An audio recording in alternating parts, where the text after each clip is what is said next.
Level 1. Page. You are 7 years old, and you no longer belong to your family. Your father signed something, negotiated it, or simply had no other choice. That morning, they dressed you in clothes that weren't yours and put you on a horse that wasn't yours either. They didn't ask you anything. The castle smells of wet straw, cooking grease, and permanent cold.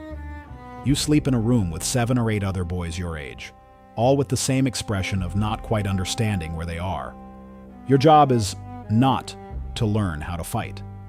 Not yet, and that will be hard for you to understand. You carry plates. You fold cloaks. You hold torches during dinners that last for hours while your arms tremble over the cold stone. If you drop something, they correct you in front of everyone. You eat what is left over. You sleep what is left of the night. You also learn to read, if your Lord believes in that. You learn prayers in Latin that you don't fully understand. You learn when to speak and when to disappear before anyone asks you to. And this is when you realize everything changes. You aren't learning to be a knight. You are learning to survive within a hierarchy that didn't choose you and won't move an inch to make you comfortable. At 12, there are already newer pages carrying the plates you used to carry. And then someone tells you that from now on, you are accompanying a knight. You still don't know what that means. Level 2, Squire. Squire sounds like a promotion, but no one told you what it actually means. It means you are the physical extension of a knight.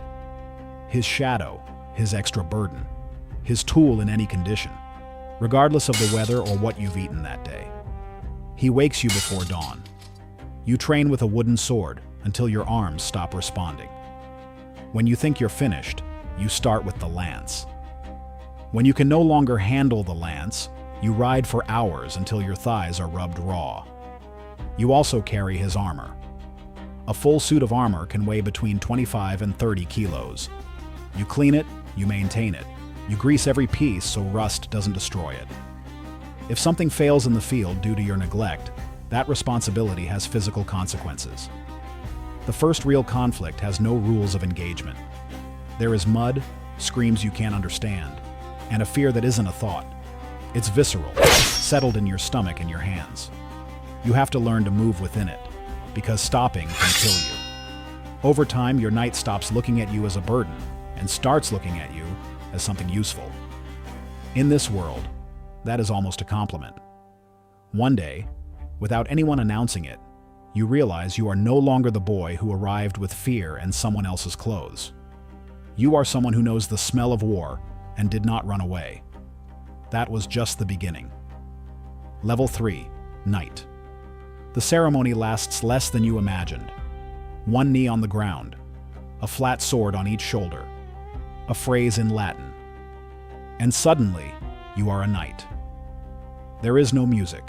There are no crowds. There is a lord with the face of a man who has done this hundreds of times, and a few witnesses already thinking about something else. But in your chest, something happens that doesn't have an easy name. Years of mud, obedience, and silence are compressed into that instant. The hardened palms. The posture that will never again be that of a civilian. The eye trained to calculate distances and threats. No ceremony gives you that. You already had it. What the ceremony does give you is a place in the order of the world. And here comes what no one explained to you. Medieval honor does not pay debts. It doesn't buy a quality war horse. It doesn't cover the cost of new armor when yours no longer protects you well. It doesn't guarantee you land, a roof of your own, or a fixed income. You are a knight without an assigned lord, and that has a name in this era. A knight-errant. And it isn't as romantic as it sounds. You survive by offering your sword to whoever needs it. Escorts, local conflicts, tournaments. You travel with what fits on a horse you owe on credit. You eat in inns when you can afford them. You sleep in the field when you can't. Tournaments are your source of income and also your greatest risk. When you defeat another knight, you can demand his mount and armor as ransom. That can be a lot of money. But when you lose, it is you who owes. And one bad fall can leave you without a horse, without armor, and with a broken rib that no one is going to heal for free. From the outside, it looks like a life of honor. From the inside, it feels different. There are young knights you meet on those roads. Men with more pride than land, moving through the kingdom like pieces without a fixed board. Some are good men. Others are violent and desperate. And the line between a knight and an armed bandit is, on certain roads, much thinner than medieval epics want to admit. Then a tournament goes wrong. You don't lose the fight, but your horse breaks a leg in the mud and has to be put down right there. Months of work, gone in a second. You are left on foot, with armor you can no longer maintain properly, and a name that doesn't yet carry enough weight for someone to give you credit without a guarantee. It is the moment where many break or become dangerous. Not you. There is a minor lord in the region looking for men of the sword with a clean name. The conditions aren't generous, but they are stable. A roof, food, a mount, and a wage. You sign. That promotion felt like a concession, until you understood that staying alone had an even higher price. Level 4, Household Knight. Now you have a place at the table. Literally. Not at the head, but in the same room, with the same warmth.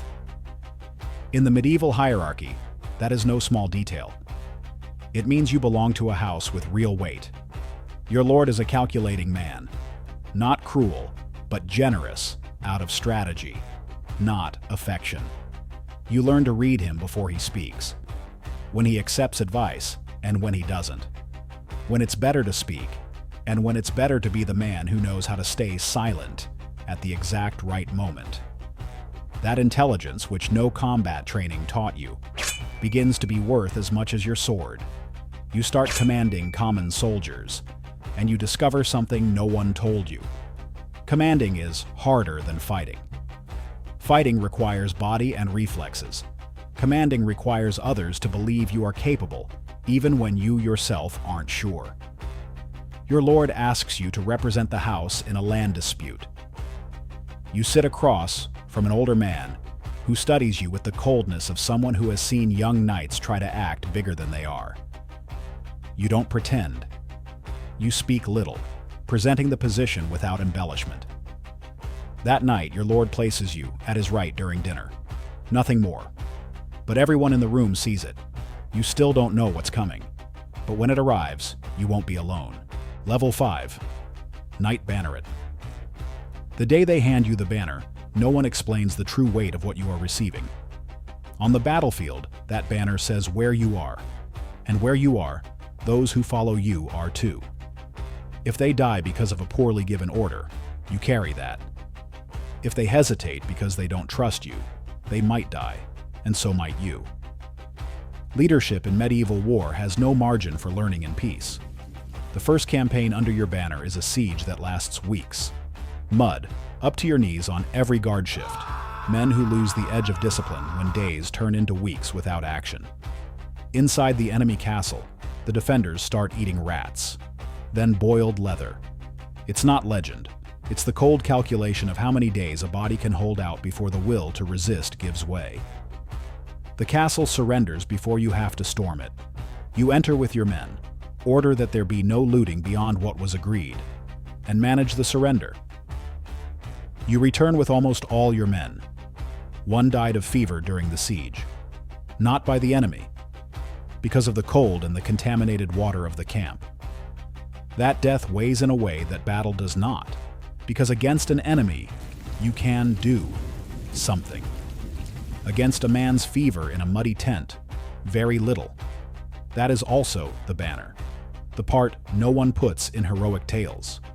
Level 6, Castellan.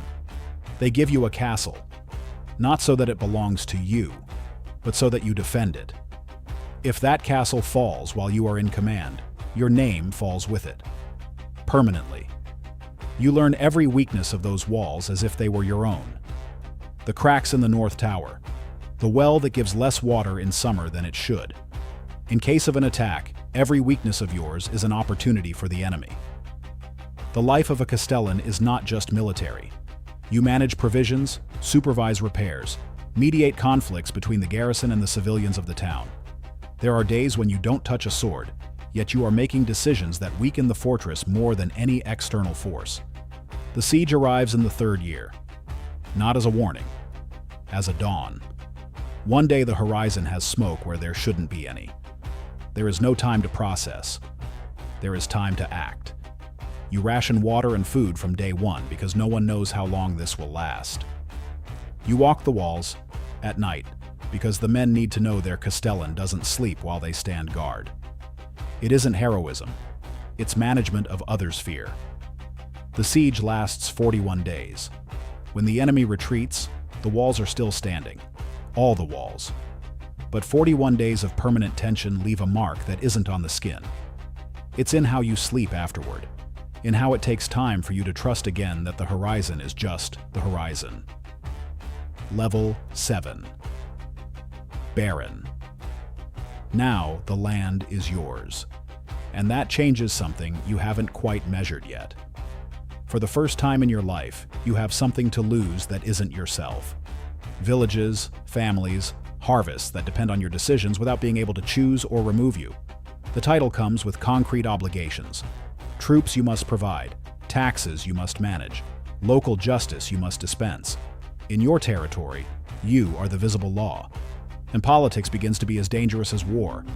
There are other barons with interests that brush against yours. Sometimes it's a rumor that arrives late. Sometimes it's a man who smiles too much in the same meeting where someone just lost disputed lands. You learn to listen to what isn't said. In the 2nd year, there is a drought.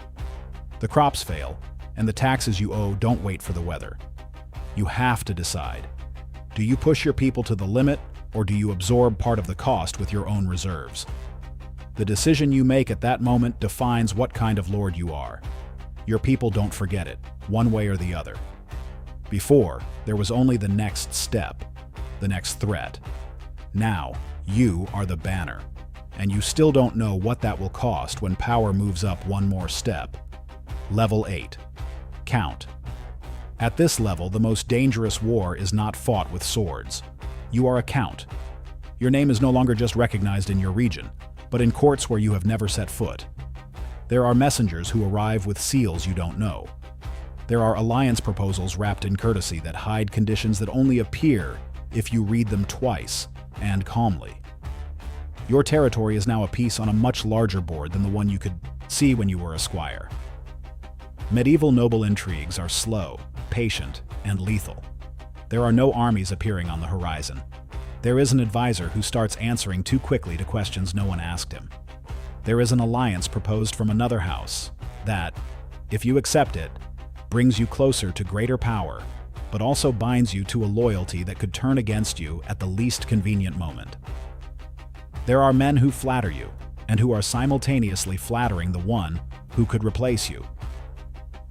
You have to learn to move in that terrain without showing that you are doing so. Information is worth more than cavalry at this level, and you begin to build a discreet network. Merchants who travel, monks who listen, servants in other houses who send fragments of what is happening beyond your walls. You piece them together with patience, like someone assembling a map without having all the edges. And then comes the betrayal. There is always a betrayal at this level. Not from someone you hate. That would be simpler. It's from someone you trusted, someone you knew in years past, someone whose presence never raised alarms. When the evidence arrives, there is no dramatic surprise. There is something worse. Understanding. You understand exactly why he did it, and at what moment the calculation of loyalties changed for him. You handle it without a spectacle. The rank demands it. Your body is no longer that of a young man. You know it every morning. You are functional, still respected in the field, still capable of riding and commanding. But the time for being the fastest in combat has passed. Now, the speed that matters is the speed of thought. And this is where you stop being who you were to become what this life was always building. Level 9. Champion of the Realm. There are men who know you without ever having seen you. Your name circulates in conversations you don't hear, in stories that exaggerate what you did, and yet aren't entirely wrong about what you are. Champion of the Realm is not a title handed out in an afternoon. It is a condition that accumulates over decades. The king calls you, not to ask for your advice, but to listen to it. When there is a difficult decision, your name at the table changes the conditions before anyone speaks. But the body carries 60 years of the trade upon it. The scars hurt in the spring too. The knee creaks every morning. You still ride, you wear armor when it matters, but you no longer wear it all day without feeling it. That isn't defeat. It's the final tally of the ascent. There are young men who watch you now as you watched knights when you were a page. They ask you how to get where you arrived. And the most honest thing you can tell them is this: there wasn't a single moment where everything changed at once. It was every small moment that no one remembered. Every decision made when no one was watching. Every time you chose to stay when it would have been easier to leave. The realm does not remember you as the boy who arrived with someone else's clothes and fear in his eyes, but you do. And that memory is what gives everything you achieved real weight. Because you know exactly what every step cost. You carry it in your body, in your name, and in the men you shaped. No winter can erase that.